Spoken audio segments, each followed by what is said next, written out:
حضرت ابن عمر رضی اللہ تعالیٰ عنہ سے روایت ہے کہ بے شک رسول خدا صلی اللہ علیہ وسلم نے فرمایا، سال کے شروع سے آئندہ سال تک رمضان کے لیے جنت کو سجایا جاتا ہے۔ جب رمضان کا پہلا دن ہوتا ہے، عرش کے نیچے سے جنت کے پتوں سے حور العین پر ایک ہوا چلتی ہے۔ وہ کہتی ہیں، اے ہمارے رب، اپنے بندوں میں ہمارے ایسے خامد بنا جن کے ساتھ ہماری آنکھیں ٹھنڈی ہوں اور ہمارے ساتھ ان کی آنکھیں ٹھنڈی ہوں۔ وہ یہ نہیں کہہ رہی کہ فرشتوں سے، وہ کہہ رہی ہیں اپنے بندوں، جو مومن بندے آج دنیا پر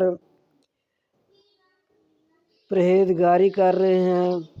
نبی صلی اللہ علیہ وسلم کی سنتوں کو ادا کر رہے ہیں، قرآن حدیث پر عمل کر رہے ہیں، ان بندوں میں سے وہ حوریں مانگ رہی ہیں۔ وہ کہہ رہی ہیں کہ اللہ اپنے ان